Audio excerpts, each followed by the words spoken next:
Today, we're talking about Everhood 2. Released earlier this month, this is a great rhythm game that, despite some shortcomings in its story, is a unique take on rhythm gameplay. For anyone who hasn't played the first one, the original Everhood first introduced its brand of rhythm mechanics back in 2021. Instead of tapping to the beats like most rhythm games, you instead take control of a character on a grid who needs to dodge the beats instead. With Undertale-inspired visuals and psychedelic effects, there wasn't really anything quite like Everhood until now, its sequel. Everhood 2 brings all the great gameplay with even more zaniness. The exploration is more expansive, the music still bops, and more importantly, the rhythm gameplay is still as fun as ever.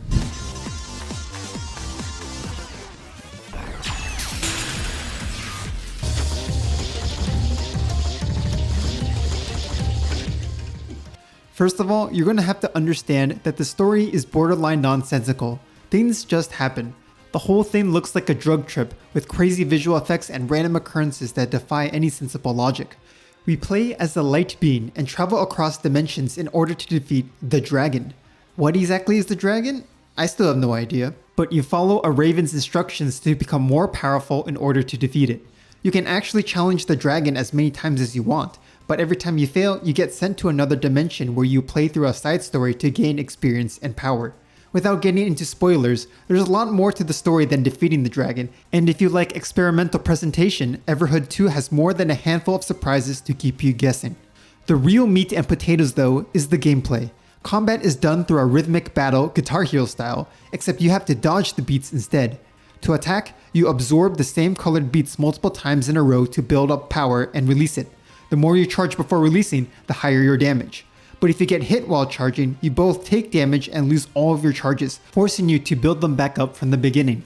This creates a risk-reward dynamic where you want to greed as much as you can before cashing out, but don't want your charge to go to waste should you get hit.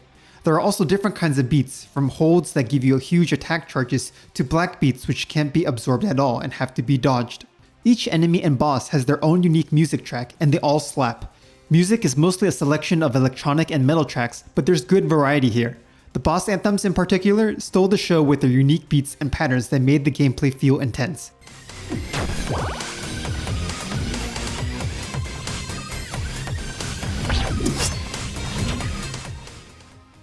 With the way the devs laid out these maps, there's so much room for skill expression. If you just want to focus on dodging, there are sections in the music notes where avoiding attacks is relatively easy. However, to optimize your damage, you're encouraged to take risks and tackle harder parts of the pattern to absorb the right notes. Whether you decide to play safe or to go aggressive, it always feels like there's room to improve. There are also some light RPG elements as well, but these are very bare bones. There are a few weapons to choose from throughout the game, and you'll be gaining XP from defeating enemies to level up your HP and damage.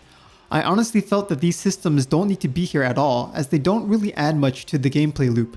With such few choices with limited impact on gameplay, these elements felt tacked on and only really encouraged you to sometimes grind out levels before a tougher encounter. I just think that a pure rhythm game experience without the RPG stuff would lend to smoother pacing. The biggest twist to the gameplay though is not the enemy patterns, but the visual effects. These wacky effects seen across the game do not just affect the overworld, but in actual battle. Like this kaleidoscope effect that forces you to switch your attention to different parts of the screen. These visual gimmicks are common, becoming a consistent motif for psychedelic discovery. At first it may feel annoying or frustrating, but when you take in all of the wackiness of the story, these visual tricks end up becoming one of the best parts of the game. For as good as the gameplay is in Everhood 2, there are some issues, especially concerning the story. Namely, there really isn't any consistency in Everhood 2. In fact, what's most consistent is just how often it throws curveballs at you. Random character designs, ridiculous plot development, mind-bending visuals, complete perspective changes. It's both Everhood 2's greatest strength, but also its greatest weakness. What's great about the constant mix-ups it throws at you is that you can never really predict what's coming next. For me, I enjoy a game that evolves the gameplay over time, or betrays players' expectations to create a narrative point. It keeps things fresh, and incentivizes you to see the next twist around the corner. In Everhood 2, one moment I'm fighting a war between fruits and vegetables. Next, I'm saving an alien race. Now I'm in a mushroom disco party. The unpredictableness adds to the game's psychedelic aesthetic, but I think it takes it a little too far. Where it becomes a problem is that it gives no cohesion between any of the plot points, which makes it hard to care about the story or characters. When the game doesn't provide any foundational understanding of what's happening, I found it easy to disconnect with the narrative. All of the wacky surprises are great, but there's no foundation to string them together. I ended up enjoying the first Everhood story a bit more, just because it kept things a little bit more grounded to contextualize all of the weirdness that was happening. Everhood 2's story sometimes felt weird just for the sake of being weird. Story aside though, I still really enjoyed Everhood 2 for the gameplay alone. The rhythmic combat oozes with creativity and bold ideas that are worth experiencing. The psychedelic aesthetic definitely won't be for everyone, but if you like what you're seeing on screen, chances are you'll jive with this game. There is also a level builder which the community will definitely go crazy with, so I'm excited to see what crazy levels other players have cooking. In an endless sea of Call of Duties, Battle Royales, and live service games, it's been the indie games like Everhood 2 that are showing us new, creative ways to play. It isn't perfect, and the visual style is definitely not for everyone, but if you like rhythm games and creative ideas, this is one to definitely check out. Don't sleep on Everhood 2.